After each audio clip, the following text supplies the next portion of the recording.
And we are live. Ladies and gentlemen, boys and girls, welcome to the Skorch the Fears podcast, right? If you are a regular Scorch the Fears viewer and you follow Jonah, you know a couple of things. One, you know that Jonah is doing some European tour, right? Which is something that rich people do, right? And so we're happy for Jonah and his absorbent wealth and his ability to randomly travel the planet on a whim. Congratulations, Jonah. I'm happy for you. I hope you have an amazing time. I know you were in Portugal, but based on your Instagram today, it looked like you may have been at an airport. So I don't know if you've gone to another location. I'm looking forward to updates. So that's exciting. We know that's what's happening. Here's another thing that happened. If you notice, based on Jonah's story, he's a little nervous about what I'm going to do today, right? He gave like a whole warning. Just for the record, I don't know any of these people, and I don't know what Daniel's doing. It's going to be his show. So I'm not going to say that, but if it's a train wreck, blame Daniel. That was the vibe that I'm not sure if that's accurate. That's the vibe I got. So if you follow Jonah, you know that's what you're here for today. But that being said, I'm really, really glad to be here. It's always a great time being on the Scorch the Fierce podcast. Jonah's done an amazing job of putting together an environment where you can come together, not only talk about real estate, but you can talk about life. You can talk about the process and the journey of living this life and trying to become successful at anything you do, and usually specifically real estate. But these conversations can really translate to any industry and any person, because all of us are on this journey we call life, right? So that being said, I'm really, really excited about tonight because I have a couple of guests that not only I think are going to be great guests, but I think they're amazing people. And for me, that's always the variable. That's always what matters most. Is what kind of person are you? What kind of people are you? And the four people, well, 4.5 people that we have with us today are among the best. So I'm really, really happy to have you guys here. We work together fairly regularly, and I'm just really excited to kind of hear their story, talk a little bit about some of the things that they've dealt with, and hopefully something that we discuss here has a positive impact in your life. So with that being said, let's go through some introductions, right? So let's start, because you're on the top of my screen here. Let's start with Paden and Lucy. Tell us a little bit about yourselves, right? Do a little introduction and what made you guys decide to say yes to this invitation today. Yeah, awesome. Thanks, Daniel, and thanks, Jonah, for having us on today. We're Paden and Lucy. We live just south of Dallas, Texas, and we are real estate investors, kind of focusing on wholesaling right now, and looking to take down some fix and flips and add to our portfolio. So just grinding away, living the dream, figuring out this real estate journey. Yep, we have 3 kids, and so they're obviously a big part of our life. And the working together thing is kind of new for us. I'd say in the past 3 months or so is when we really started working together in a larger capacity. So we're navigating all of that and just enjoying the ride. And so for my notes, which one of you is Lucy and which one is Paden? Okay, no, I know that, right? But it's the way it's said, right? No, that's awesome. So, I know that you guys have a really cool story, so I'm really looking forward to hearing all of that. As you guys know, they have 3 children. The next people I'm gonna bring up have multiple children as well. Jonah will have this weird requirement. He's like, the guests need to have a compilation of at least a half dozen children. And so I shot for the moon and was like, let's just go for the whole dozen. And I'm pretty sure that's what we have here. So to that point, let's bring up the ones and only, the 2 and only, the 2.5 and only, James and Carlin. How are you guys? James, I'd like to thank you for putting a shirt on, right? Oh, yeah, of course. James was topless about 3 minutes ago, and he was fully intending on doing the Zoom that way, but he decided, for the sake of the temptation of the ladies out there, because he's very, very astutely built, he would protect his integrity and put some clothes on. So anyways, introduce yourself, guys. Just for you. Just for me. Thank you. It was the temptation. It's the temptation for me, James. So talk to us, guys. All right. So I'm James Carlin, like George Carlin. Everyone gets that wrong, but thank you for having us on, Daniel and Noah. Jonah. Sorry, I'm terrible with names. Bill, Steve, I'm gonna get in trouble for that. Mark, thank you so much for having us here. We really appreciate you. You're welcome, John. We're in New Mexico. We're real estate investors as well, just like Paden and Lucy were saying. Primarily, we're focusing on wholesale. We work with Daniel a lot of it. He's kind of been there from the start. So, but what do you got to add? Well, working with a partner has been like a literal partner has been definitely the beginning of a journey that we were kind of curious to see what would happen. So we've gone down that road and met Paden and Lucy, and they're pretty close on the same journey as us. So, makes sense. I love it. So the reason why I thought so with Jonah leaving, the conversation was like, how do we want to do this? And I wanted to switch things up a little bit. It's kind of my style. I like to just kind of switch things up and bring a little bit of a different flair to things. And so in thinking about how we wanted to have this conversation, I thought it was really interesting to highlight a journey that I think a lot of people are on or have considered, but there's always this inherent fear, which is working or running a business with a significant other, right? Because when we're going through this journey of, let's call it entrepreneurship, there's a lot of bumps in the road, right?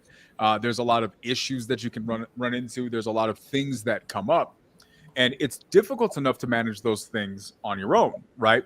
But when you add in an entire person that not only do you have to work with, you got to live with when you get done working, it adds some variables to the conversation. So I thought it'd be really, really special to be able to hear from the perspective of two different people or two different couples, rather, who are doing this at a very high level and spend every day walking this journey out. And my hope is that somebody who's listening, who's wondering, or who is on this journey themselves or has considered it, hopefully this adds a little bit of perspective on this.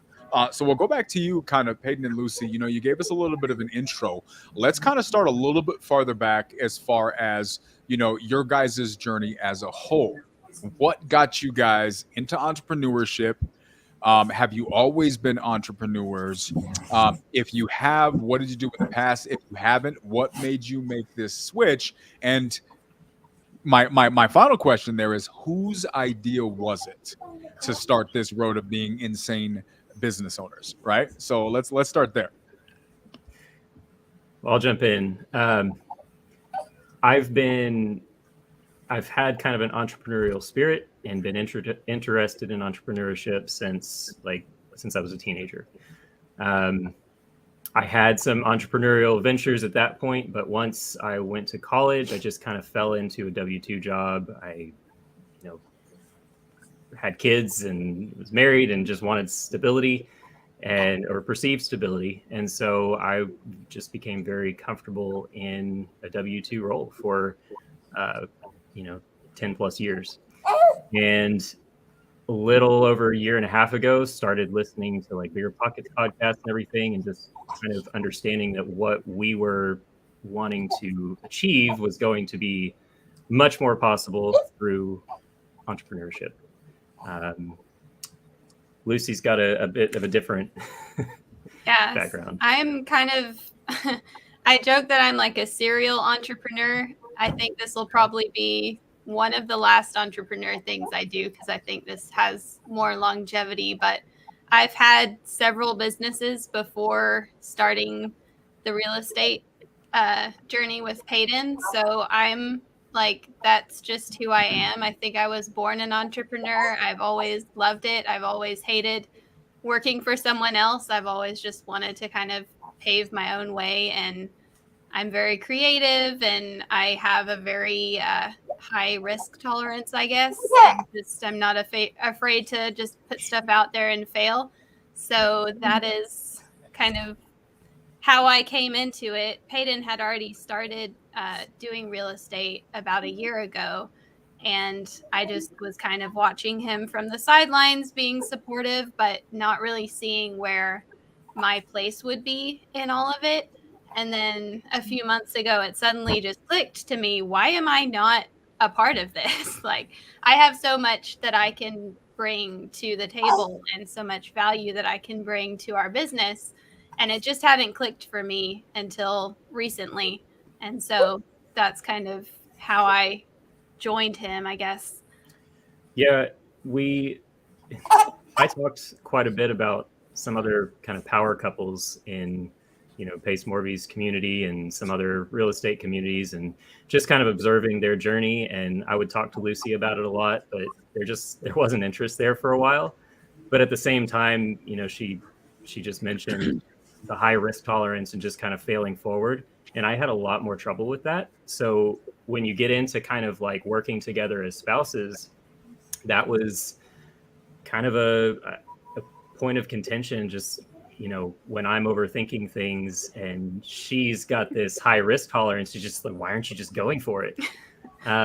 So that's been, we can get into all of that, but that's definitely one of the things that's come into play between us working together as spouses, or before we even were actually working together.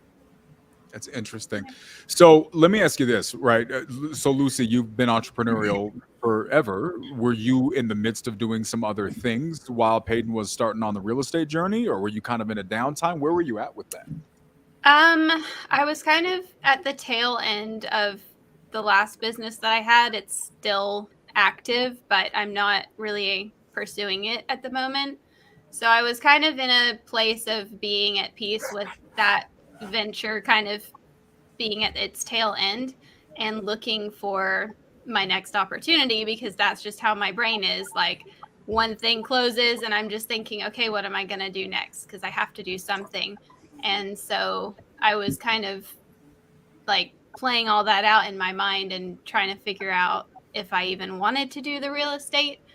And so yeah, and then it kind of just hit me one night that, why am I not doing this? Like, this is ridiculous. I could have been helping this whole time, but just, I don't know why I just couldn't mentally get there. I couldn't envision myself in the business. I don't know exactly why, but anyway, Sure. I'm glad I finally realized that I could be a part of it. Well, and sometimes it's a timing thing, right? And it's and the timing just isn't right. But I guess, what was it when that switch did, get flipped? What was it that kind of captured your attention, or was there anything specifically? I think it was just realizing that, because I obviously know Paden better than anyone else does, and just knowing his strengths, but also the areas that he struggles with, and knowing that I complement him in the areas that he struggles with, and just realizing how much I could help. And so at first it just kind of came as a light bulb moment, like, I can help him so much.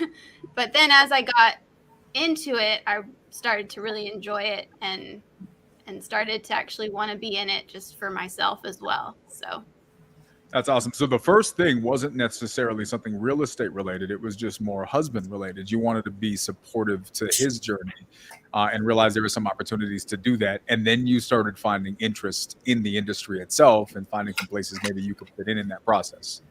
yeah.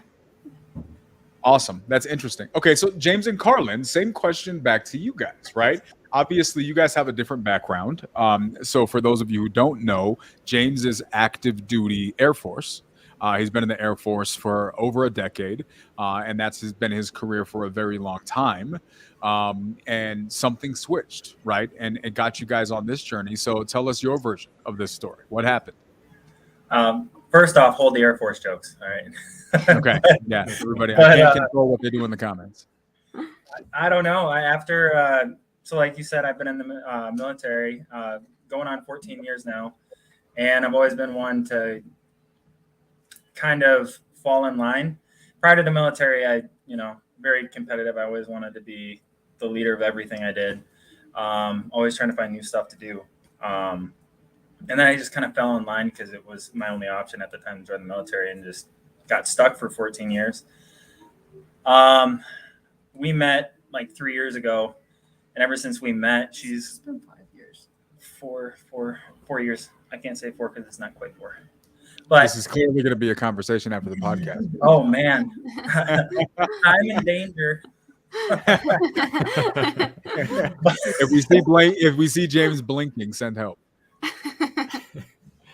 But she has a very entrepreneurial spirit, and just kind of that rubbed off on me. She's always looking for something to do, side hustles and everything like that. So it kind of got me sparked back up to do my own thing and stop falling in line. And that kind of what led me to real estate. I've always loved real estate personally. I've always wanted to be an architect, and I wasn't able to hop into that.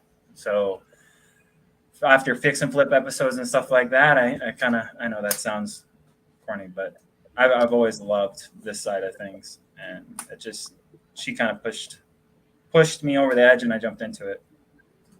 I love it. So, Carlin, you obviously were a little bit of the driving force behind at least the decision and the idea to open yourself up to that transition.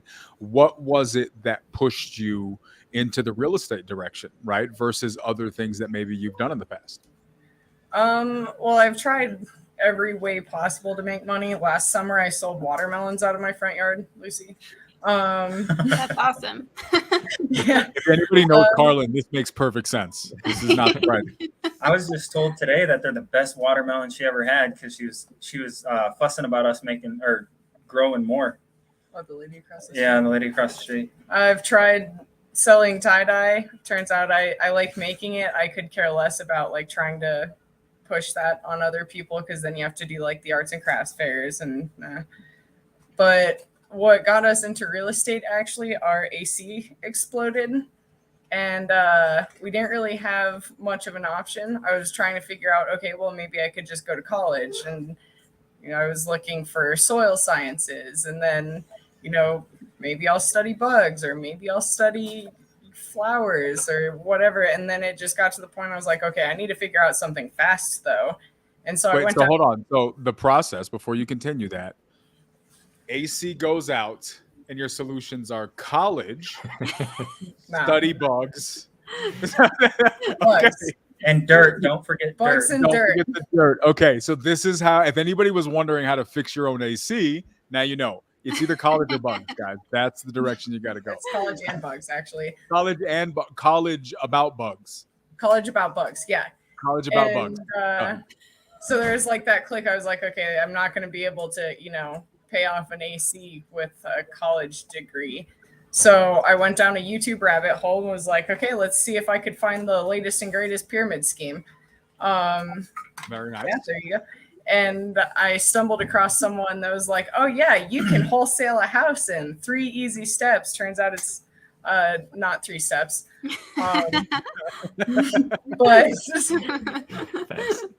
But that was the point where I was like, okay, well, I guess I'm going to figure this out because this seems more logical than college. And so James had me connect with one of his buddies, Jesse, up in Alaska. We talked to Jesse. He taught us about the pillars. And by that point, I was like, okay, we stumbled across our own failures for trying to deal with a FSBO property. And then I got to the point where I was like, okay, we need a mentor. So I guess we'll figure that out. And I found Pace on the Driving for Dollars, which led to me posting on the creative financing, which led us to Daniel. And you've been trapped with us ever since. What was that word again? Trapped. Trapped. He messaged us. I would say we're trapped. Yeah. It's possible. I mean, that's motto. I don't know. If you're not sure, that means my plan is working. Right. But no, so I mean, it's Perlina made a comment. Yeah, it's more than 3 steps, right? And it is work, right? But that's what entrepreneurship's about. And I think that's one of the things that actually discourages a lot of people when they go to start this journey, is that it's simple, but it's not easy, right? And what that means is that it can be summarized down to maybe 3 easy steps, but those steps could have a lot of work that goes into each step, and there's hurdles that you encounter and obstacles that need to be overcome. And sometimes that's difficult to do by yourself, right? So obviously, Carlin, you had the good enough intuition to say, let me not try to figure this out on my own. Let me reach out to somebody else and kind of see if you can find some help, right? Is that kind of what the process was? She did not want to. Yeah, Really? it's She whenever so she's like she messages me and she's like, I just bought a couple I just bought a couple real estate books off Amazon. And I was like, oh, great. We're about to go down an expensive rabbit hole of real estate. And I was like, I'm supposed to be supportive. I'm her husband. So I was like, all right, well, if we're going to do this, message Jesse, because Jesse is always posting about real estate and everything. And I was like, man, he's got to know what he's doing. He's buying houses for cost a cup of coffee. I'm like, you need to get in contact with him. And so then she's like, no, I don't want to do it. It's weird. He's just really. He's one of your guy friends. I don't want to talk to him. Like you can message him. And I was like, this isn't my gig. Like you need to message him. And then later that night, after she talked to him, we all got on a phone to get called together. And then I realized that I had been in the wrong career for 14 years and I need to make a life change. So talk about that for a minute, right? Because that's a pretty big revelation to happen on a phone call. So what happened there? What was it that kind of flipped that switch for you to make you realize, hold on, I'm doing the wrong thing? Just, I always thought that it took insane amount of money and a real estate license to get into real estate. I just thought that was like a requirement. Like you need to have money to be able to purchase a property in order to get that investment return. And a real estate license to be able to buy, sell, and hold all the properties of that nature. And then just talking to him and him explaining it, giving us kind of like a breakdown of the pillars and it's not just buying real estate; it's actually helping people, which we're both about, is helping people, making sure people are we can help out in any way, and just kind of hit all of our values. And I don't know, just I'm coming up on 14 years in the military. I was going to do 20, retire at 38. But from that phone call, something changed and just it lit a spark in me. And that's the route I wanted to go. That's really, really interesting, right? So was there anything in particular? So was it the realization that there wasn't as many obstacles as you thought? Correct. That really kind of made that difference? Yes. It felt obtainable.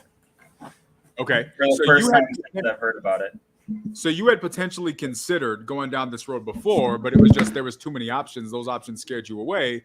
And so you said, maybe this isn't for me, or maybe this isn't the right time. You have a conversation that tells you, you know what, this actually is doable. You can consider this. Actually, you probably should consider this. And for you, everything changed. Is that more or less the situation? Yes. Okay. Yep. Amazing. And I think that goes into a couple of different things, right? And I just set it up. I went live on Instagram. What's going on Instagram? If you guys are watching this, you end up seeing this, click the link in the bio. We're here live with Paden, Lucy, James, and Carlin talking about the journey of doing business with a spouse or a significant other. So if you guys are interested, click the link in the bio, go over to the Skorch the Fears podcast, watch us live. I will keep this going on. What is going on? I will keep this on for a couple of minutes, but if you guys want to watch the full thing and see everybody's conversation, make sure you jump over here via the link in the bio. You guys got to jump in and give us some comments, right? Because you all are doing the very same thing. Okay. So we got some couples that are commingling business and life in the comments here on Instagram as well. So, I think this goes back to what you had mentioned, a statement that you made. And I think it, Paden, and it ties perfectly back to what James was just talking about. You had talked about the fact that you fell into, even though you always had an inclination towards entrepreneurship, you fell into the habit of being a W-2 because of security. And then you corrected yourself and you said perceived security, right? So talk to us a little bit about that. What do you mean when you say that?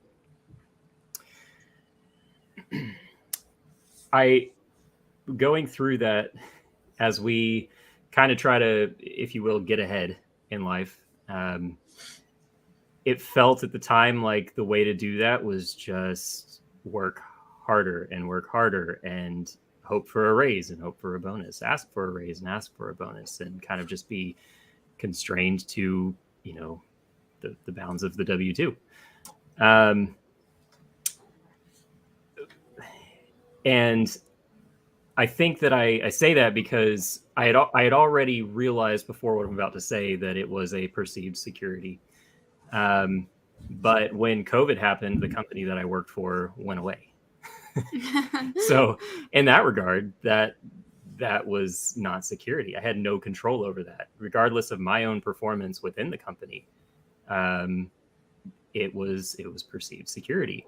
And so I found myself on my own. And I was able to quickly recover from that and put the skills that I had to work independently. But I knew from that point that for me, I was ready to dedicate to entrepreneurship and having equity in what I'm working for. Yeah. It's always been hard for you because honestly, he's like such a good employee.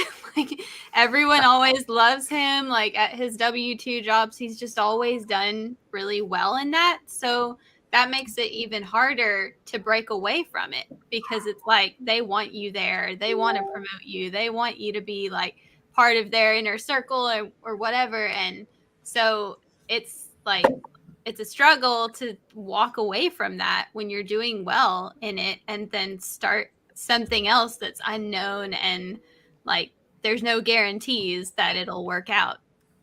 Yeah, that was definitely a big part of it. Just stepping away from that, somewhat guaranteed paycheck and just facing it and putting in the work. And, it's like, again, I've got 3 kids to provide for. Like, what happens if something doesn't go the way I plan?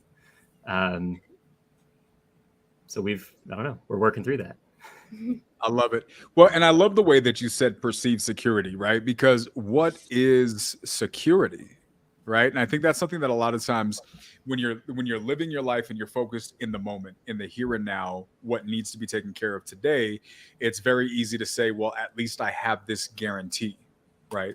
Guarantee that's coming in, and so we call that security. But to your point, I don't think people realize that from a long-term perspective, are we asking ourselves if it is that secure, right?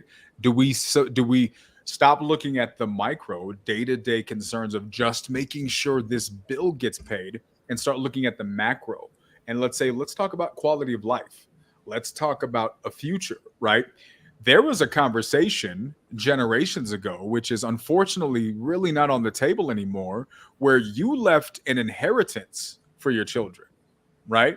You were considered a bad parent if you didn't leave a legacy and something for your children and your children's children, right? But now we're just talking about paying the bills. We're not living generation to generation. We're living paycheck to paycheck. And that's a problem, right? So I guess from your perspective, and I don't know if you've ever thought about it like that, but is that something that being a person who realized that security is relative, have you ever looked at it from that perspective? Or does hearing that maybe change how you look at things and make you say, you know what, maybe I thought I was being secure and focused on security, but my security was short-sighted and I got to be secure at a much bigger scale than what I've been used to? I'll jump in here. I have thought about that because I've seen grandparents and great uncles and aunts step in family situations where they're able to do exactly what you just described, and they're able to pass things on or help in ways that some future generations don't seem like they're on the course for. And more so, I want to not just wealth monetarily, but we want to show our kids and teach them. We want to leave that legacy of how to, be able to help others in a meaningful way. yeah. Yeah, I mean, that's exactly what got us thinking, because we were just in that W-2 grind and realizing like we will never achieve our bigger, higher goals if we stay in this. And so like the security that we're looking for is so much more than just a regular paycheck, like you said. And we realized like we're not gonna be able to do that in a W-2. So here's my final question to this point for you guys. Obviously, Paden, you had what may have been considered at the time, and for many people may be considered a negative experience, in that your security went out of business, right? And that was no longer a source of security for you. But for people who maybe don't have that situation, right, and they're content in where they're at right now because their needs, at least currently, are met, or maybe for the next 6 to 12 months are covered, right? For someone who isn't facing a situation where they have no choice but to be self-reliant, speak to them for a second. From your perspective, is it worth the risk, right, to jump out and create something of your own? And two, now that you are in a situation that you're on the other side of that fence, or you're leaving to the other side of that fence, do you see yourself ever looking back, or have you permanently redefined your definition of secure? Yes, I've permanently redefined it, and I've got people from my other line of work dangling that carrot of a W-2, and trying to make it look as attractive as possible, and it's just my mindset is not there anymore. I don't know that I'm an advocate for most. This might not be for most people, but I'm not an advocate for most people just going cold turkey on their W-2 and jumping straight into real estate with no foundation. To each their own on that, but I do think that you can prioritize your time and energy into beginning to build something while you're still working a W-2. You can leverage your W-2 to do that, but I would say if you're wanting to go that route, then doing nothing about it is not good. I would also say, just to add to that, like if you're just in a cushy situation and all your needs are met, you're probably not thinking bigger. And like for us, there's so much that we want to accomplish that has nothing to do with us. It's about other people, people that we want to help, communities that we want to serve. And none of that's possible if we just stay in our little box of just having our daily needs met. And so I would just encourage, like, what goals do you have outside of just yourself and your immediate family? And is leaving your W-2 to pursue something bigger than that going to help you achieve those goals? Because for us, it does. Yeah, I think there's a philosophy out there, and a person can ascribe to this philosophy or not. But the philosophy is that if all you're doing is worrying about making sure that you and your family and the people you care about are provided for, that you're being selfish, right? Because your outlook should be bigger than yourself. Some people disagree with that. I personally agree with it. I think that you should be thinking bigger than yourself, right? And your impact should be bigger than you. Right. But all of us have a different purpose and plan that we're trying to enact or walk out in our own lives. So so one final thing that came up as you guys were speaking, what do you say to people, right? Because, there's like Gary Vaynerchuk and the Gary Vaynerchuks of the world say that entrepreneurship is not for everybody. Not everybody should have their own business, right? You should really, really count the cost before you go down this journey, because it may not be for you. What do you say to something like that, right? To somebody who maybe this just isn't for them, or they think it's not for them. Should they challenge that and give it a shot anyways? Should they find some alternative routes to just sustaining themselves financially other than the W-2 that maybe aren't entrepreneurship? What are you guys' thoughts on that? I think that I'll speak to real estate for just a second. I think that you don't necessarily have to be an entrepreneur to invest in real estate, and that there's so many opportunities that our eyes have been open to through the communities that we're in of different ways that you can invest in yourself and in your future, that aren't necessarily breaking away completely from that into entrepreneurship. To answer your question a little more directly, I guess my opinion on that would be that if that is of interest to you and you're willing to put in the work, then it can be for you. But don't do it alone. Amazing. I love that. And that's actually a great perspective. And it's one of the things that I love about real estate is you can still invest in real estate without running a real estate business and still have that cash flow. There's a reason why the most wealthy people on the planet all own real estate. And so if you're not familiar with how that works, you should definitely look into it and reach out to somebody that you know who's doing real estate to see how that works. Because maybe if entrepreneurship for you is not for you, maybe investing in the right places is. So talk to some people. And if you say, I don't know anybody, well, you're looking at 3 people and you know Jonah as well, if you're here possibly. So you know somebody, right? Reach in, send them a message, send them multiple messages if you have to, but it's worth asking, right? Because, no one ever wants to be in a scenario where what they thought was their security, which is their job, goes away, and then they don't have a plan B, right? So that being said, so let's talk to you, James, right? From your perspective, obviously, you have what many might consider the definition of a secure job, right?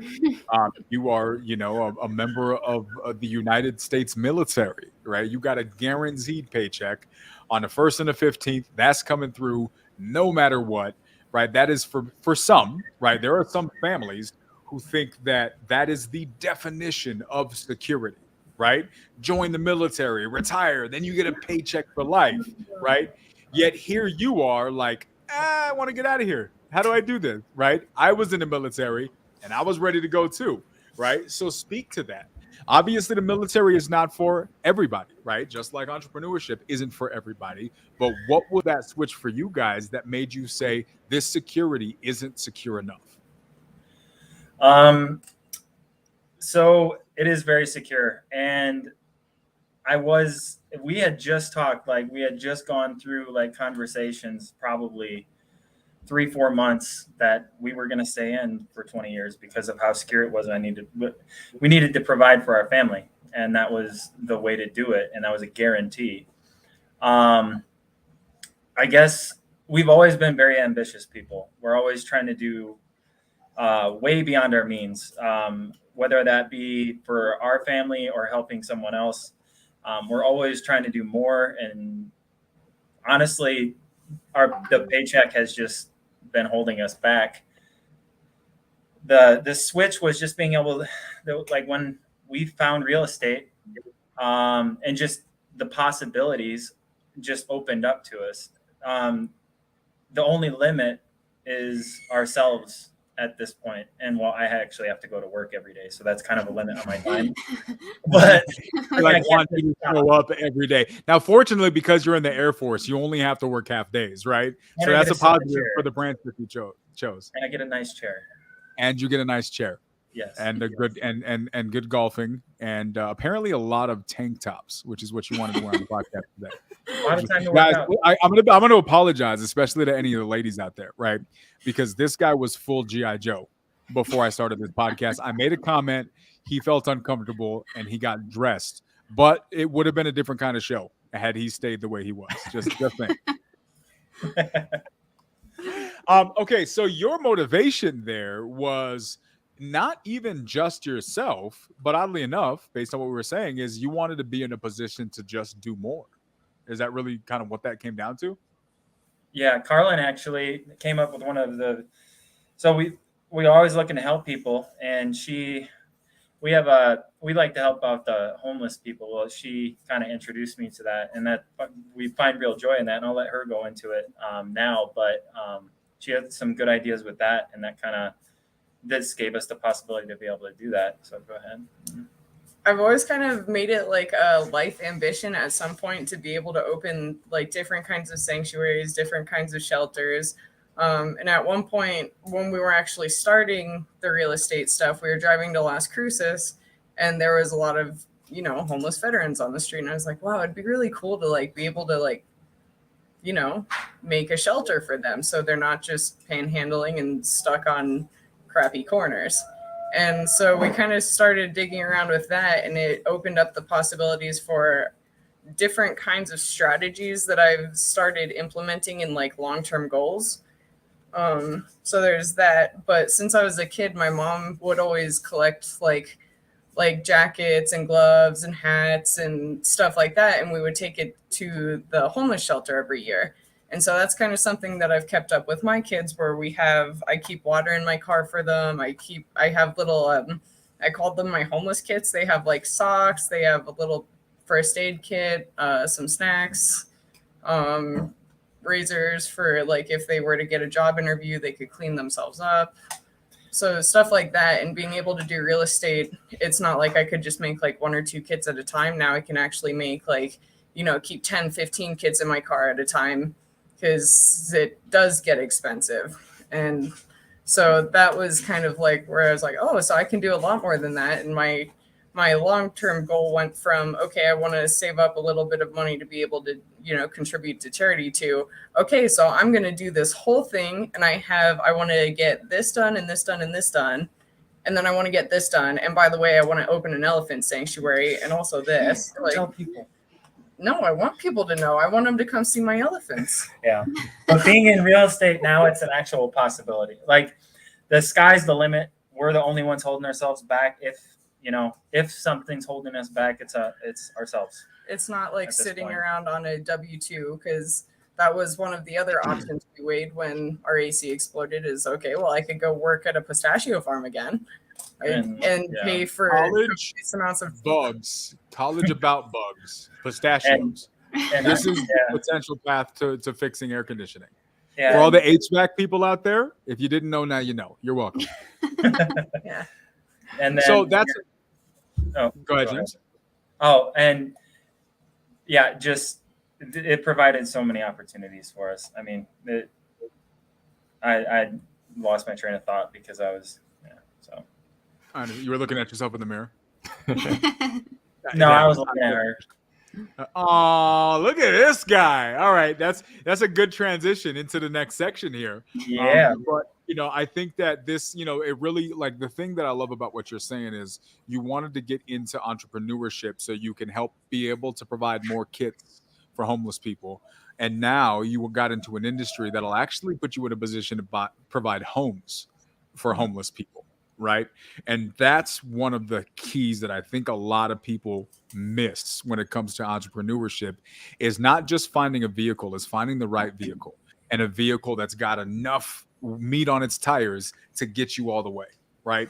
And real estate is definitely one of those industries. So as we transition into this next section, for everybody who's here on Instagram, if you've been watching this, or if you guys have a couple of minutes and you're interested in this conversation, I'm here with Carlin, James, Paden, and Lucy, 2 amazing couples that are doing business, that are doing life, and that are doing real estate at a high level as a couple. Click the link in the bio. Go and look for the live podcast that is on that channel. I'm on the Skorch the Fear podcast, filling in for Jonah Korchin. Make sure you jump in, be a part of the conversation. Hope to see you guys over there soon. So here's, when it comes to these types of conversation, guys, right? Like, you made a comment towards your wife here, because that's who she is. She's not just your business partner, she's your wife. Let's talk about that, right? While we have you all up here, there is the part of having someone that you do business together, right? But combining that with someone that you're doing life together is a little bit different. Were you guys scared at all? Was there ever a scenario where you guys were like, I don't want this to, I'm getting a no head shake here. So you guys were never concerned about, could this impact our relationship? Our relationship, no. At no point was I concerned that this would cause any sort of setbacks with our relationship. We kind of have like it comes down to communication. So one of the things, you're going to bed at night, you talk about what you did in the day. And since we work together, we're obviously probably going to be talking about the same thing. And every now and then you get to the point where you're like, oh man, we're talking about work a lot.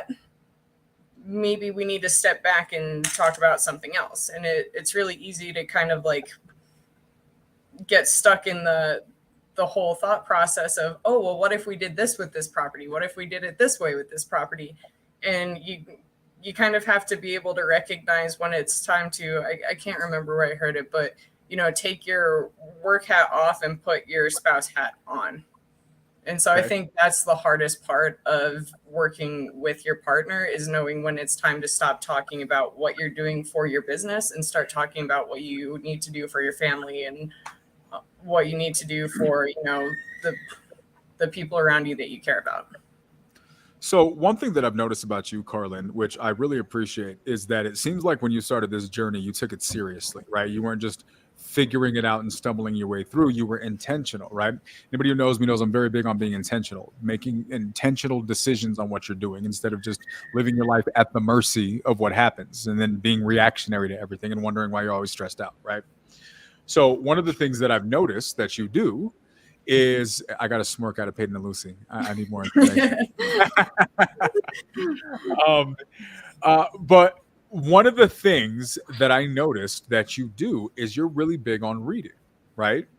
Yes. And finding books. So is there something that you've done from whether it's a book or a habit or something that you've deployed in your relationship that helps you be intentional about where you draw those lines and how maybe you take the work hat off and put the personal hat on? Have you gotten to that point yet? Or are you still figuring it out? Where are you at with that? I've read a lot of books, but actually I haven't really read any targeted towards working with your spouse specifically. Most of the books I read are actually how I need to benefit myself, because if I'm not benefiting myself, then I can't really benefit anyone else.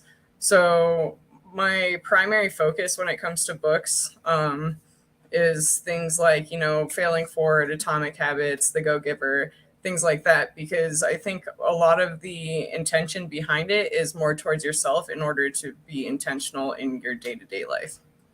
Okay. So when it comes to the being able to, I guess, take that work hat off, do you guys think you're doing okay in that department? They were getting a laugh from James. Have you guys mastered that yet, or are you still figuring it out? I've been working on that for 14, like ever since I started working. I'd say till I was 14 years old. I've been working on that. I mean, for anybody, it's incredibly difficult because if you're trying to succeed in life, you're always looking for that next step, and that doesn't stop whenever you get off of work. So with me and her and this real estate thing, I've been practicing since I knew her, because the military life's not the least stressful job in the world. I mean, right now I'm sitting in a pretty cushy desk job, but it's still got its stressors. And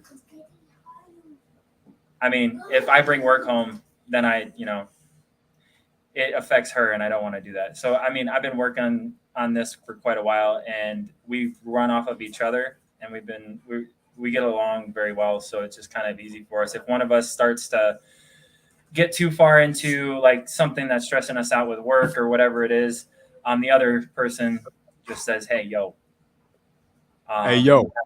You need to check yourself. Throttle back."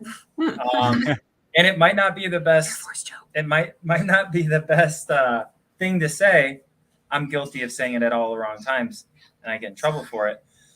But after a few minutes, I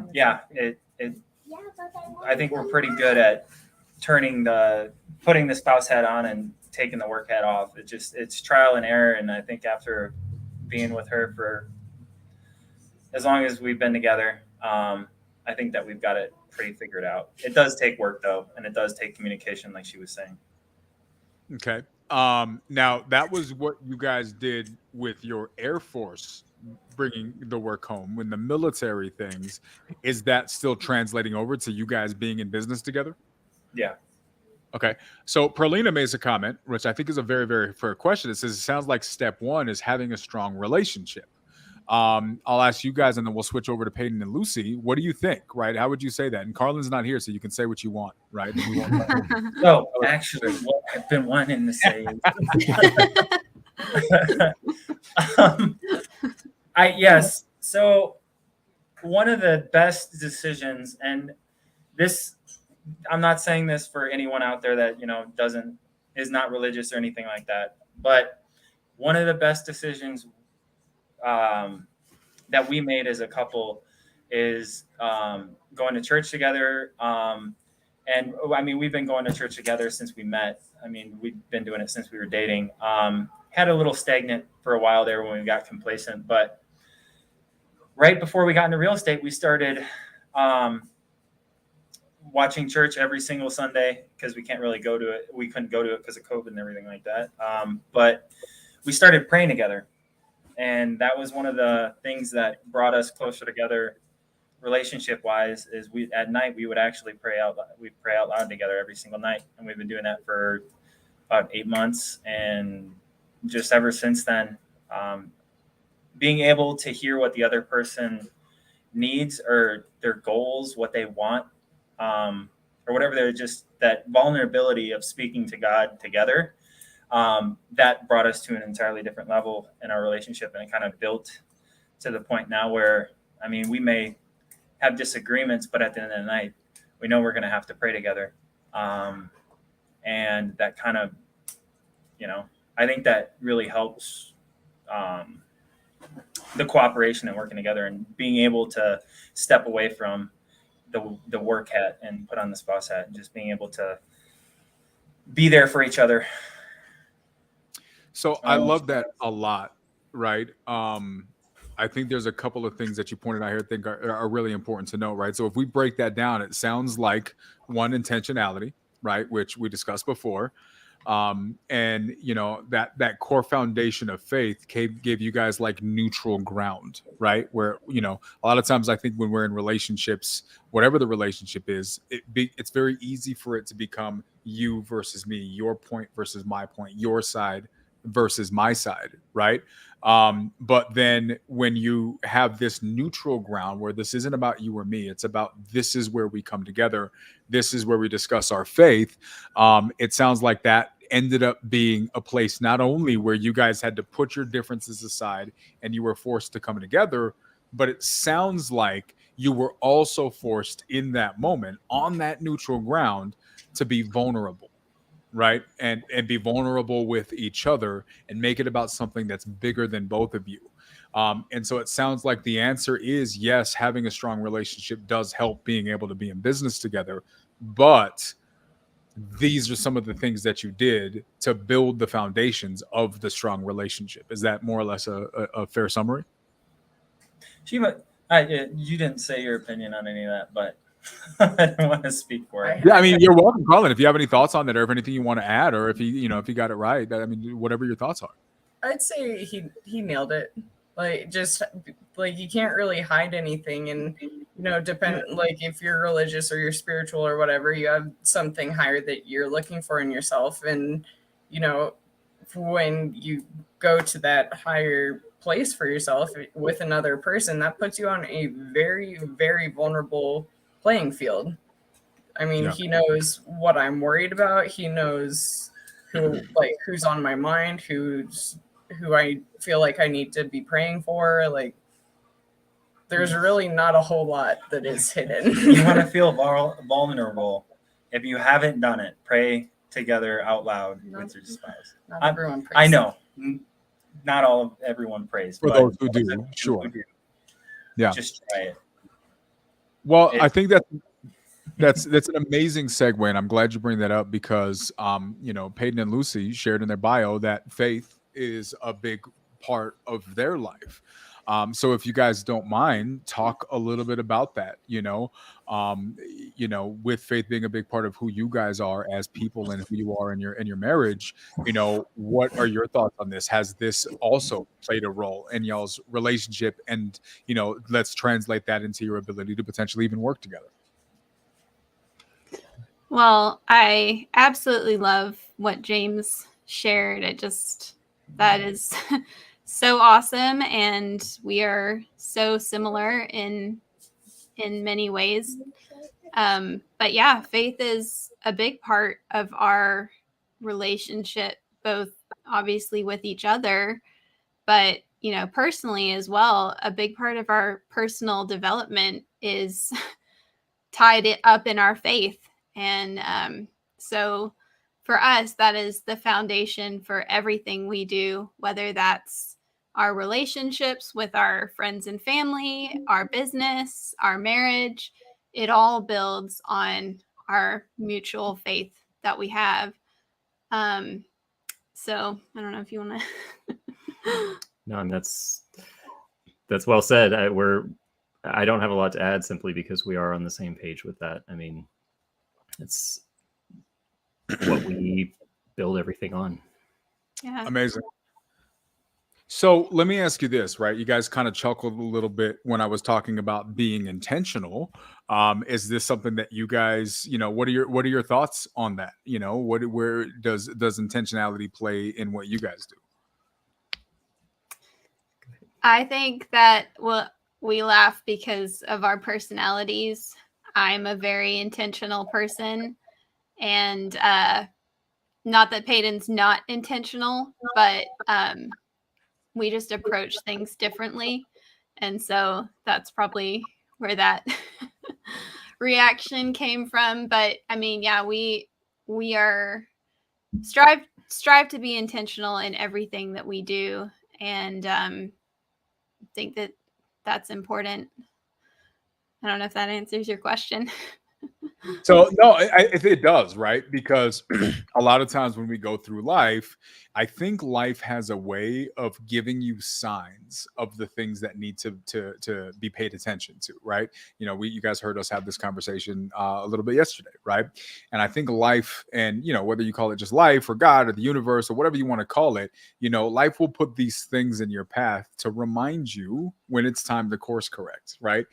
And I think a lot of times in life, as people, right, who are busy and have families and responsibilities and struggles and all of these different things, goals, right, it becomes very easy to allow the things to become the distraction rather than the objective, right? And it becomes really easy to fall into that trap, right? So the thing that you're trying to accomplish becomes the reason you don't accomplish it, right? I really, really want to focus on being successful, right? Or I want to focus on being in shape, right? But I can't get in shape because I'm too busy doing this and I'm too busy doing that. And it's just like, everything is going to be, every life is full of difficult things, right?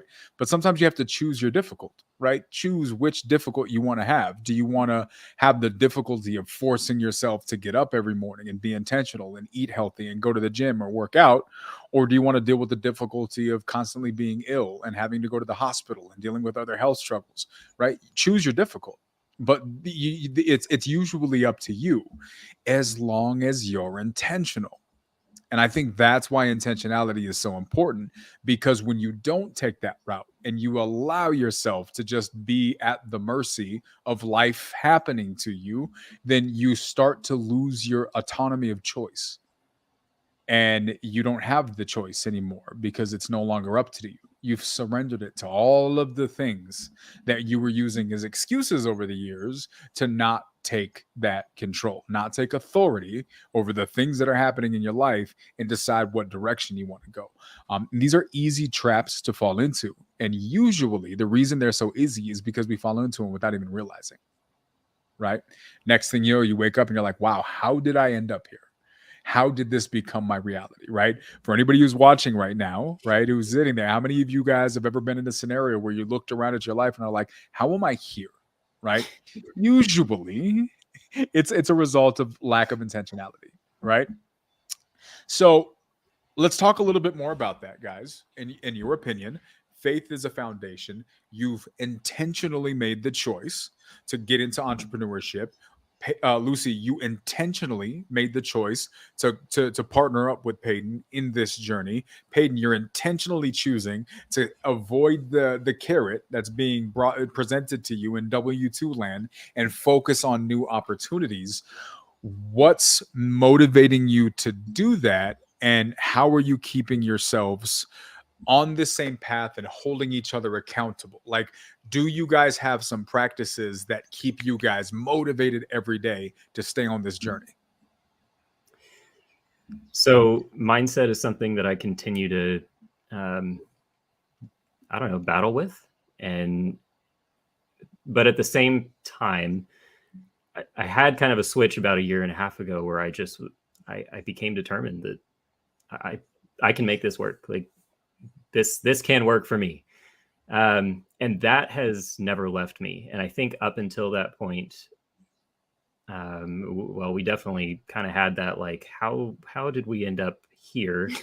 And it was honestly a lot through my lack of intentionality. And so that's been something that I've really been working to grow in my own mindset and in our life over the past year and a half. Carlin mentioned the book Atomic Habits a few minutes ago, and that was a big one for me because I just realized, like, I need to really define who do I want to be? Like, what kind of man do I want to be? Who do I want to be for my family? Who do I want to be in life? And then work backwards and figure out what are the actions that person takes. What are the things I need to do on a daily basis to make that change? And so I like I said, I'm a work in progress. But I'm on that right path now, I feel like. And I think I got away from your question, but.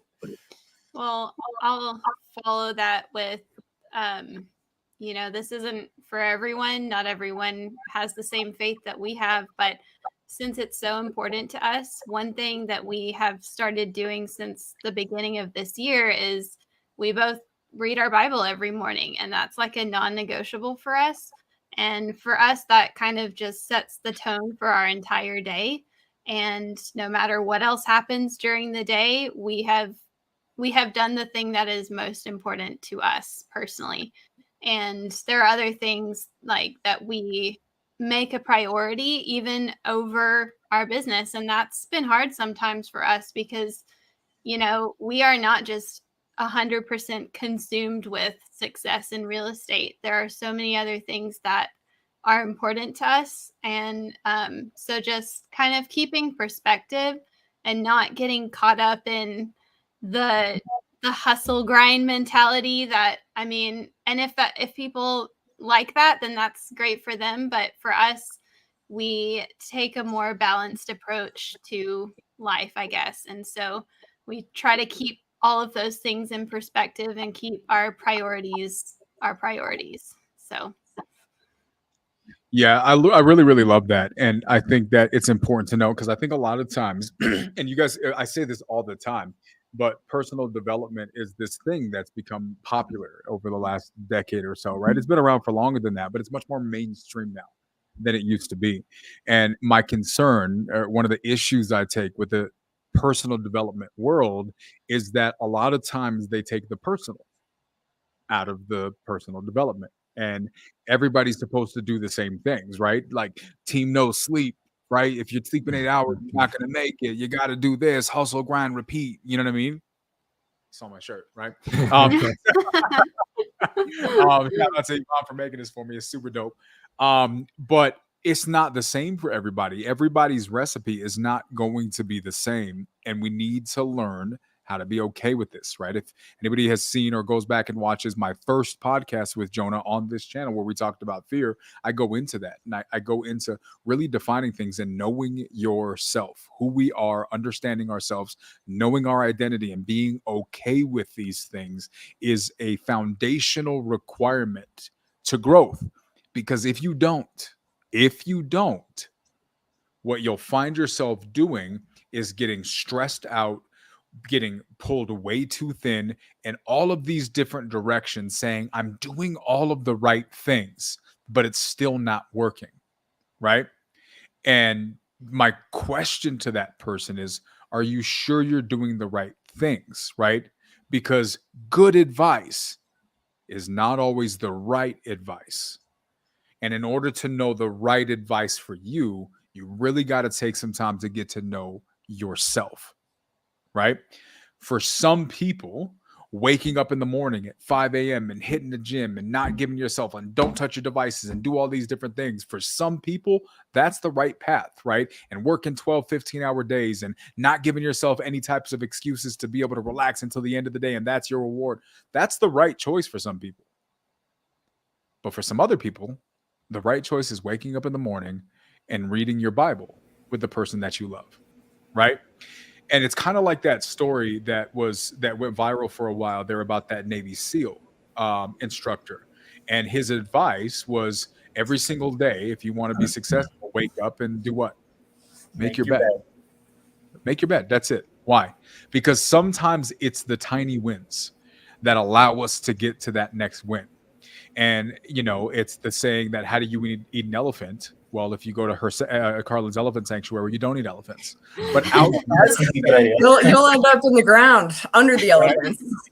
But outside of that, you do it one bite at a time, right? And there's so many of us that we're so focused on taking over the world, but just right now, maybe you should just focus on making your bed, right? Give yourself a win, because that win will give you encouragement and it'll give you the strength and the energy to push towards win number 2 and win number 3. And there are so many people who could have had 5 or 10 or 20 small wins who aren't winning at all because they're stepping over those wins to try to win at scale, right? And now they're discouraged and they're defeated, not realizing that they could have been winning a lot of times. And sometimes it's the little wins that become the stepping stones to that at scale win. So that's why I would really, really encourage to everybody in whatever it is that you're doing, make it a point to take a step back, look at yourself in the mirror and say, who am I? What is important to me? And here's the challenging part. After you do all of that, if you realize that what's important to you makes no sense to anybody in the world, your mama don't get it, your daddy don't get it, your aunties, your uncles, your cousins, your best friends, your business partner, and sometimes for a season, maybe even your significant other, even if they don't get it, you got to give yourself permission to allow yourself to say, you know what, but this is just what I need right now, right? And maybe you need to pause for a minute. And my guess is, if the person you love loves you back, they're going to be okay and give you that space, right? And sometimes maybe that's a rest stop for you and that's not your destination, and that's okay. It's easy to confuse those two. But allow yourself to have the rest stop, because sometimes you just need to refuel. Take a quick nap, get yourself refreshed, and get back on that road. And that's the hard part, because a lot of times we don't allow ourselves the reprieve that we need because we're scared about what other people might think about it, right? Who cares? Know yourself and do what's right for you for a season. There's a fine line between doing that and being selfish, but usually we know the difference if we're being honest with ourselves. So be honest with yourself. Find somebody around you that you love and that you know loves you back, and that will give you honest answers if you're not sure, and maybe get some advice from other people. But start walking the path that's right for you and give yourself permission for the little wins, because that's how you get to the big end results. At least that's my opinion on the topic. Right. So let's transition this over to James and Carlin for you guys. Right. And we'll start wrapping up towards the end of the show here. They have talked about some of the habits that they have. Right. You talked about some of the things that have helped you guys stay strong in your relationship. What are the habits or some of the things that you guys do on a day-to-day basis to keep yourselves motivated in business, to keep yourselves from getting discouraged, to keep yourself from getting overwhelmed? What are some of the things that you guys have found that work well for you? You first. Having a good team and a good support system is probably the biggest thing that keeps me motivated, because, there are days where I do beat the crap out of myself, and I am notorious for that. And that's actually a big part of how we ended up going down this road, is because, if you want to get raw, I take depression medication and I need it, and I know I need it. But I also know that you can't just take medication to solve a problem. You need to be continuously working on yourself to actually be able to, improve. So in my day-to-day, the thing that I absolutely have to do for myself is, like you said, I like reading. I have to take time to read. And that's what brings me back down to, okay, this is where I am. I'm grounded. I'm situated. One of the things that Atomic Habits actually mentions is focusing on just being 1% better. It doesn't seem like a whole lot, but if you're doing 1% better every day, it accumulates and it grows and it feels good. So even at the end of the day, if I feel like I didn't get a whole lot done, well, I made my bed, I read my book, and I worked with my team. I love it.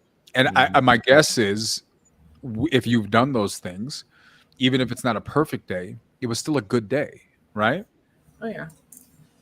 I love it. James, what are your thoughts, man? Well, I can't read, so reading's not just play. I thought you were Air Force, not Marines. Sorry. Hey. But no, I guess one of the things that grounds me, I don't even know if it's so much that I have to work out every day. On the weekends, I take that time off and I spend with my family. But I mean, one of the things that helps me continue is just the personal development, working out, learning. I love learning. So I'm always looking forward to the next thing that I can learn. I know that looking forward, sometimes you miss the things that are in the moment, but I try to take advantage of both. Keep that growth in mind, but learn as much as I can from every situation. And there's always something to learn. So I got a lot of useless information in my noggin, a ton of it, but I'm always looking for more. But I think the thing that kind of refreshes me, gets me on the right mindset, is just working out, just being able to work out and feel accomplished, and just at the end of the night, spend time with my family. I love that. And I think there's one thing about that I think a lot of people don't realize. It took me a long time to realize this, and it's becoming a goal of mine as well. Part of overall health is mental health, right? Your head's got to be in the right spot. Otherwise, the rest of this stuff is very, very difficult, if even possible, right? And so a lot of times we become, again, if this theory is true, that intentionality can be the differentiator between being a victim of something or having control over it, then maybe there's an answer to this too. And what I've learned in various health struggles that I've had over my life is that actually exercise is huge. Right? The act of going out there and lifting heavy weights, not just walking for 45 minutes around the mall like this. That's good, right? But actually allowing your body to lift heavy weights and push your body and actually get in shape, it does wonders for your brain.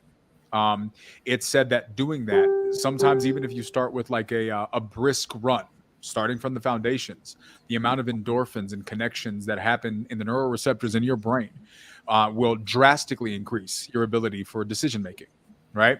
Start lifting heavy weights and the signals that it sends to your body and the growth hormones that it sends to start rejuvenating and bringing back health.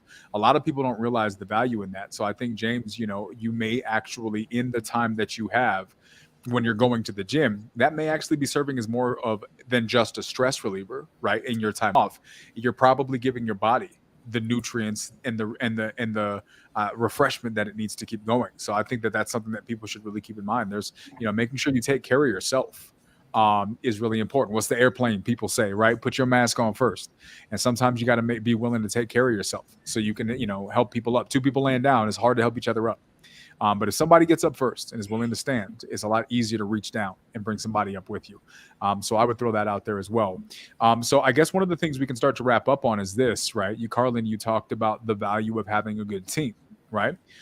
For those who don't know, all of us here are on a team. We're on the same team. Actually, Samir just commented. Did he really?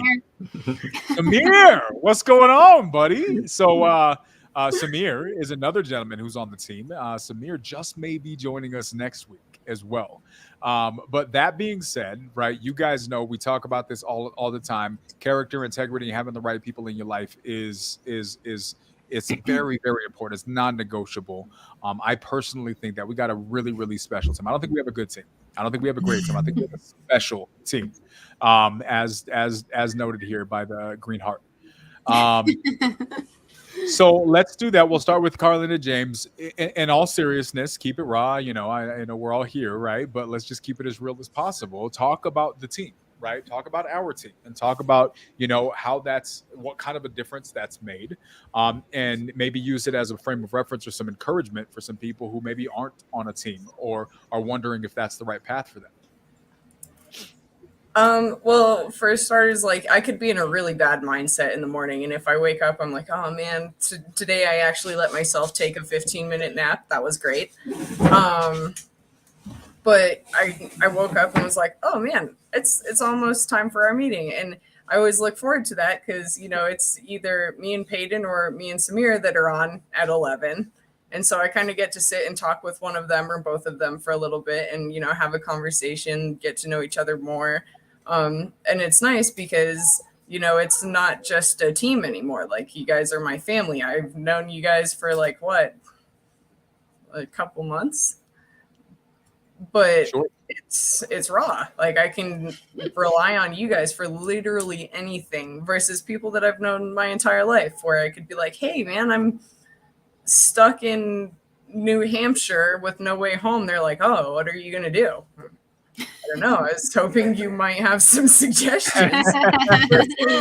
How to get home from New Hampshire. Well, you start with college and then you study bugs. Learn some bugs. Plant some watermelons. And don't forget learn some stuff about pistachios because those are not in New Hampshire. But I could call someone I've known my entire life and it would be a useless endeavor, and chances are I'd probably hear a lot more complaints about their life than any way of getting out of a situation I'm in, versus where I could call one of you guys and be like, hey, so I'm stuck, guess where? And within, Samir, I got a guy. He probably does got a guy. In New Hampshire, of all places, he got a guy. He definitely does. He was probably in a commercial. So he's probably going to bring his Ferrari to New Hampshire and drive me to go meet Drake. This would happen. In a Snuggie.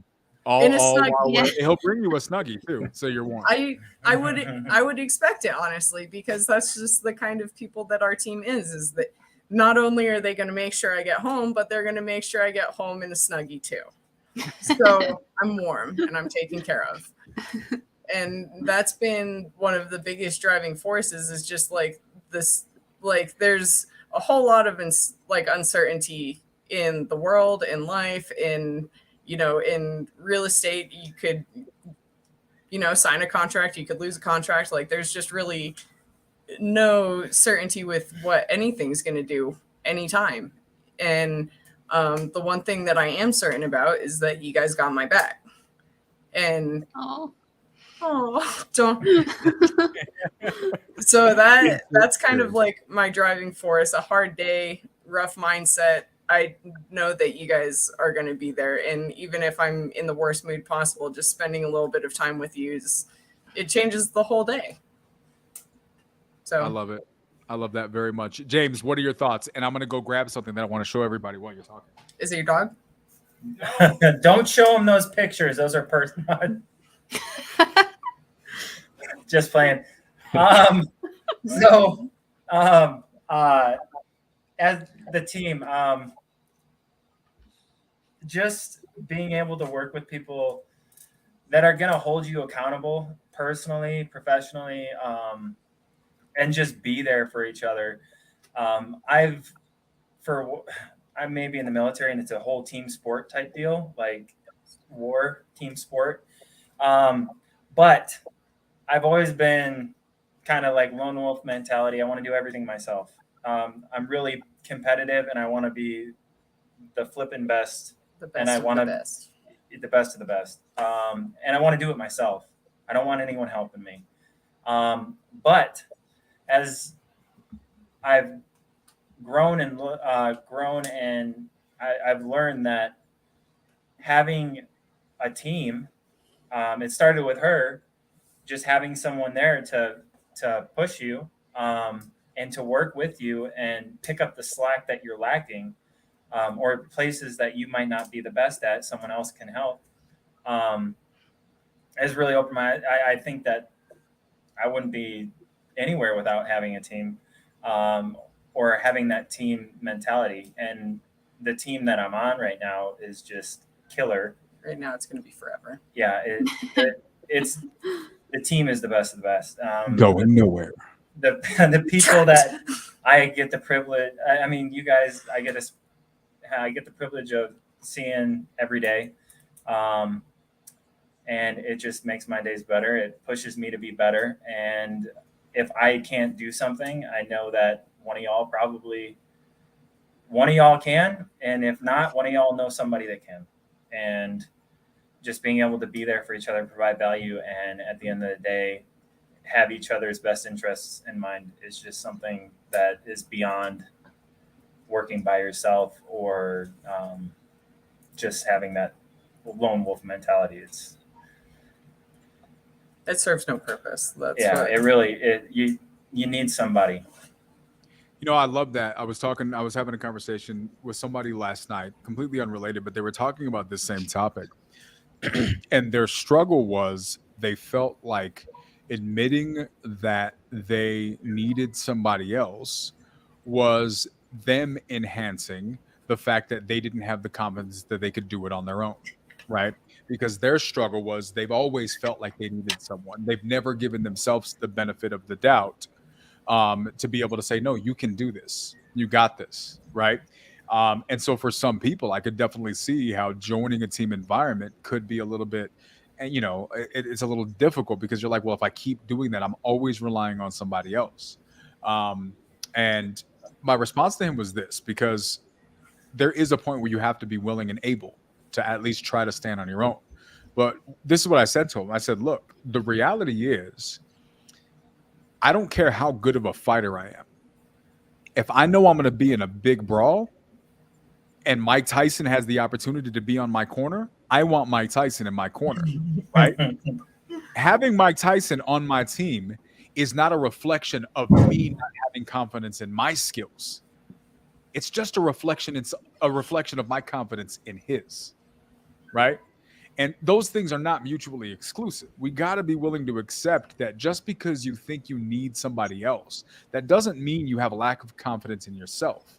It just means that you realize that there's value in having somebody in your corner. There's value in a squad. There's value in a team. One can go fast, but two can go far, right? A good team can go the distance, and it's always the right way. And on top of that, it's usually funner to be able to have somebody to be able to share that with. You share the wins with them, right? You share the struggles because you're not going through it. And then if you're lucky, you get a really delicate dude who wears Snuggies to work, right? And that's right. He's not here, so I can say that, right? Because he jumps out of the live. But I think the key thing you said there too is good team, because there's a difference between being on a team and them doing everything for you, and then there's a difference between than being on a good or great team where they're going to hold you accountable and push you to grow and do things for yourself. So, I mean, it all depends on the type of team. Yeah, and choosing the right team, just like choosing the right partners, that is the one of the big decision makers there. So Paden and Lucy, on the same topic, the value of the team, your experience being on this team, what's that been like for you? What are your thoughts on that? Has it been worth it, right? Or does it make you say, you know what, maybe this is better going it alone? What are your thoughts? Keep it real. No lying, Paden. I know you have, you have a habit of saying the truth. Just kidding. No, Paden's like one of the nicest, calmest, most tranquil dudes ever. So we always try to make fun of him. Be like, dude, Paden, stop cussing. Trying to get a rise. Everybody, right? He's just always throwing around profanities. He just randomly says F-bombs for no reason. You'll know me too well. It's all a mask. See, there it is. No, I think what James just said is exactly right. Finding the right team. I was conflicted. I knew I needed a team for quite a long time, but what I had trouble with is, how do I find the right team? How do I be a part of a team? And what the answer really is connect with people, like build relationships, take an interest in people. Be ready to help others, and that's eventually what led to being on this team.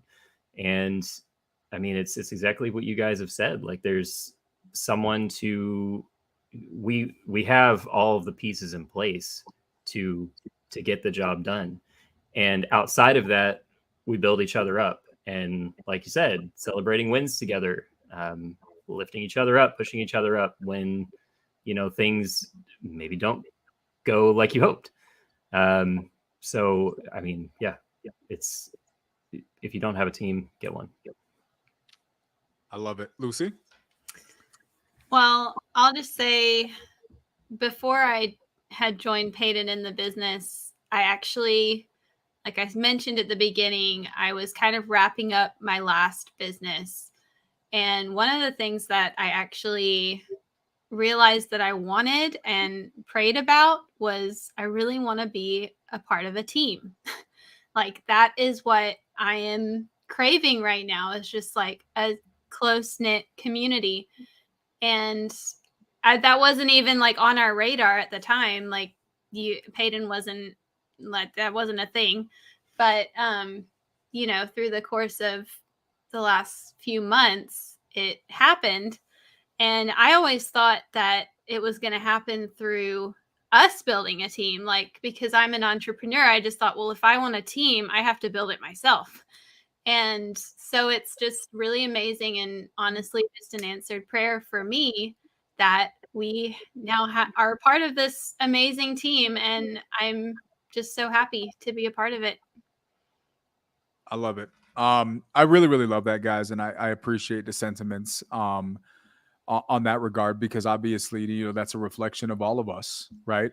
Myself included, and it means a lot, right? Because I think when you're putting together a team and you want to have a group of people, you want everybody to have this same feeling and commitment, right? Because unfortunately, you don't know people until you go through stuff together, right? And when you hear this, it just gives you that much more peace of mind to know that it doesn't matter when stuff happens. Like Carlin said, we know that, at least for this group, right? For because finding the right group is important. For our group, right, we know we got each other's backs, and I think that makes a big difference.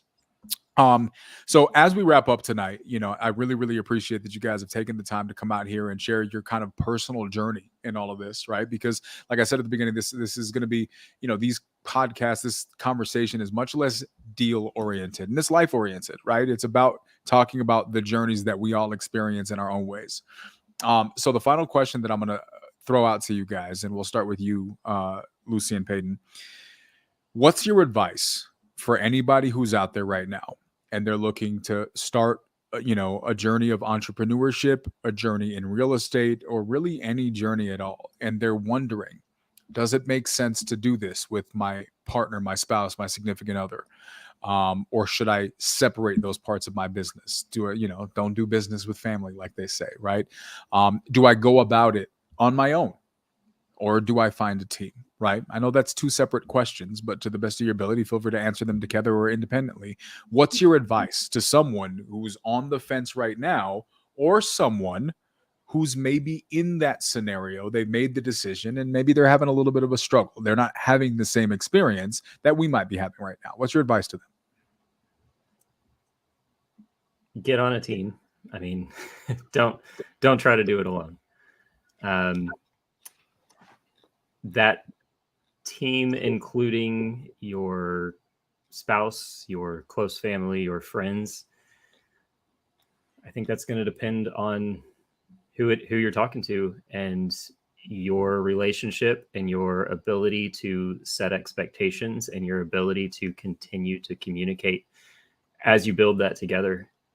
I mean, sure, it can be challenging, but if you can communicate effectively, then I think it can elevate you. Yeah, I agree. Don't try to do it alone. Whether that's, bringing your partner or spouse on, or finding a team to plug into, or finding a friend to partner up with. But I mean, like you said, there's just so much power in getting connected with other people. My personal opinion is that there's no one better to work with than your spouse, because it can be challenging at times, like we've discussed, but ultimately you're so aligned, or at least we are aligned in our vision for what we're trying to accomplish, that you're just not going to find that in someone who's not your spouse.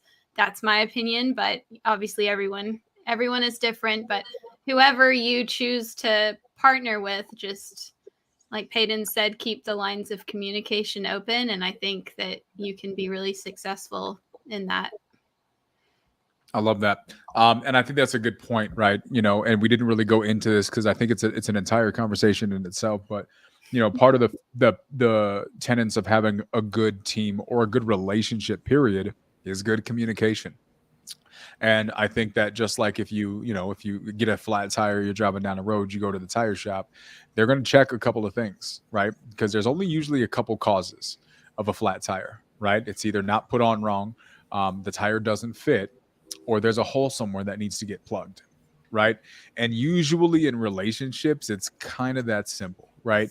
Either it's just not the right fit, either there's something wrong with the way that this is working out, or there's a hole, something going on that needs to get addressed. And a lot of times, that hole or those issues that need to get mended can just be done by the willingness to have a good conversation, to communicate, set upfront contracts as to the way you like to communicate and be communicated with, and make sure you guys are on the same page, because you guys might be both amazing people. Your team may be full of amazing people who all just communicate differently, right? Sometimes it's not a right or wrong. It's just a different situation, right? And sometimes it's yourself. Sometimes you got to look in the mirror, right? A lot of times, instead of looking to solve the problem, we're looking to win. And that's not a good recipe, right? We listen with the intent to respond instead of listening with the intent to understand. When you're communicating with someone, listen with the intent to understand. Let the response come later. Don't worry about response. Don't be formulating a response while they're talking. Just listen, hear them out. Process that, then respond. These little things can really, really play a factor in the success or failure of a team and a relationship, in my opinion. And my guess is, if you think of it like a tire, right, and that may not be the most attractive comparison, but I think that's really what it is. Ask yourself, is this thing on right? Is this the right size? Is this the right fit? Or is there a hole somewhere I got to correct? And the best way, since we're talking about books, extreme ownership, right? Look at yourself in the mirror. Start with what could you have done better first, not them. And then approach the conversation from that perspective. And I promise you this, if you approach the conversations with who's going to do the better job of taking responsibility and making sure the problem's solved, rather than who's going to prove the better point and win the argument, you'll be surprised at how many situations can be resolved. But that's a whole different podcast in and of itself, talking about communication and resolving those things. That being said, to wrap up with you guys, James and Carlin, what are your thoughts on this? For somebody, what's your advice to somebody who's out there who's on a team that's struggling, working with a partner and it's not working out, or they're not sure if they should go down this journey with their partner, or finding a team because they're scared it's not going to go well? What's your advice to them? I was gonna say communication, honestly. And then that Paden comes stole down your to thunder. literally any relationship. I mean, friends, spouse, kids that can talk. Being able to healthily communicate something is going to make a big difference in the way you hear things and the way you see things. There's going to be times where someone's going to say, "Hey, I think you read my text wrong. You got defensive." And then at that point, you're right. Maybe I did get a little bit defensive. I'm sorry. So being able to openly hear what people are saying, but also being able to admit you don't know something, or maybe you misunderstood something, or something got communicated wrong. That's a big play in not just a marital relationship, but in a team relationship. And so I think being able to find a way to develop your communication skills is going to be the biggest thing that you can do for yourself and for everyone else around you. I love it. I agree with all three of them. And I agree with you also, Lucy. The best partner or best team member you're ever going to find is going to be your spouse. But there's different teams for different things, right? So the team that you work with, sometimes it's not going to be your spouse. Sometimes it's just not is not an option because, well, everyone has different values. And, you know, if your spouse just so happens to not find the same value in what you're doing, then they're probably not going to be the best partner. And that's okay. As long as, you know, Support. you support each other, you're a good team at home and you support each other, then that's still a good team. But you do need to find someone that you can work with, someone that, you know, you click with, to be able to work with and progress business wise or work wise or whatever you're doing. You need somebody in different aspects of your life that's going to build you up. And it doesn't always have to be the same team. You don't have to pick one team and be like, all right, you guys are going to help me with everything. Except that's what we did. I mean, yeah, we pretty much, from the sounds of it, Paden and Lucy are on the same page as we are. I mean, sometimes you get lucky and you find the one that you can be on the same team for everything and it just works out, but that's not always the case for everybody. Someone's soulmate might not be the one that's going to push them to progress professionally that they need, and that's okay. But just like Lucy, Paden, and Carlin were saying, you need to find that team, wherever it's at and whoever it is. But we're just thankful that we found the team we did and extremely blessed.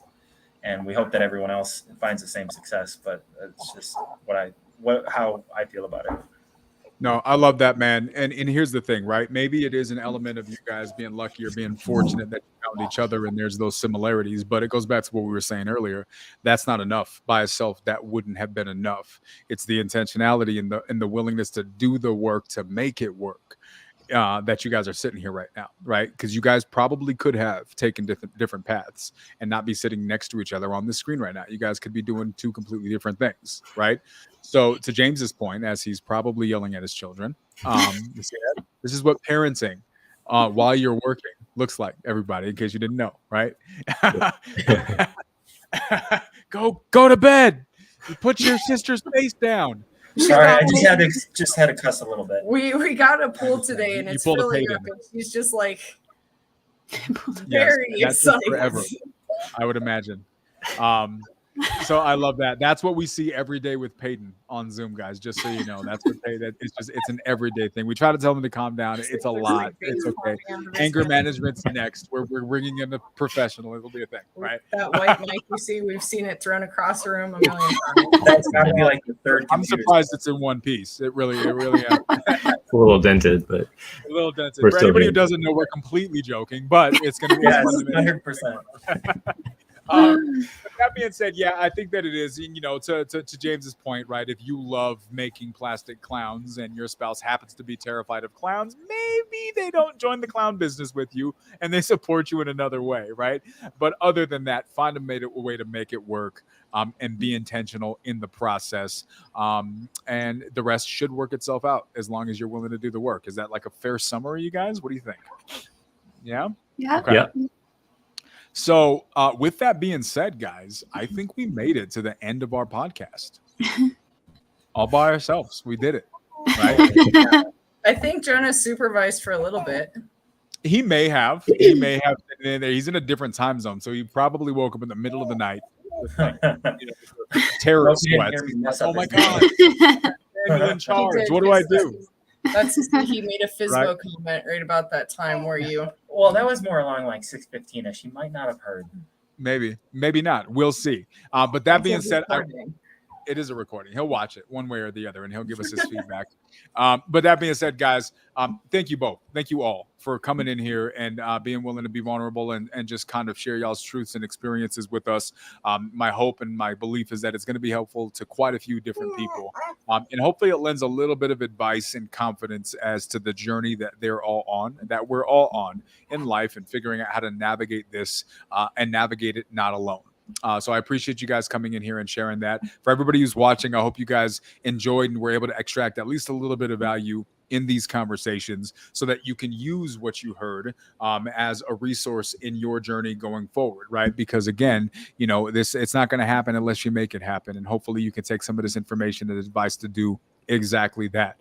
To Jonah, if you made it this far, which I'm pretty sure you did, I hope we did you proud. If not, I've already got the angry texts, and I will share those for everybody who wants to see them in my next live, because technically he left me for next week. So you guys are going to see all of the angry texts next week. If you want to see Jonah cuss me out, come back next week, Thursday, 5 p.m. Pacific time, and I'll show you exactly how it went. But that being said, what's that? Said at least it's not Paden. At least it's not paid. Yeah, not this time. Next time. But that being said, guys, thank you all for coming out here. For everybody who's watching, who's a follower of all of the things that Jonah's doing. Hopefully, we did Jonah proud here. If you guys have any questions or comments, reach out to Jonah, reach out to myself, reach out to any of those people. That's my Instagram right here. If you guys want to post your Instagram or any ways to connect with you guys into the comment, please go ahead and throw that out there for anybody to connect with. And guys, on this journey, make good choices, find good people to make the journey with. And if you don't have anybody to connect with, reach out to us and we're happy to point you in the right direction. We hope that this was, again, information that's valuable to you. Once again, next week, Thursday night, 5 o'clock Pacific time, I will be back here with a couple of other members but maybe even my team and maybe some other teams. And we're going to continue this conversation on how to be better in life, how to be better in business, and maybe even how to be better in real estate. Hope you guys enjoyed. Hope you guys have an amazing week, an amazing weekend. Samir thinks it's the best episode yet. Woo! Honestly, I may agree as well. Can we get some votes? Let's get some votes. Who thinks this is the best episode yet? Jonah, if I don't hear you on your Instagram saying it's the best episode yet, we're going to have a conversation. See you guys next week, 5 p.m. Pacific time, same place, same channel. Have a great weekend, guys. Love y'all. Talk to you soon. Thanks. Bye.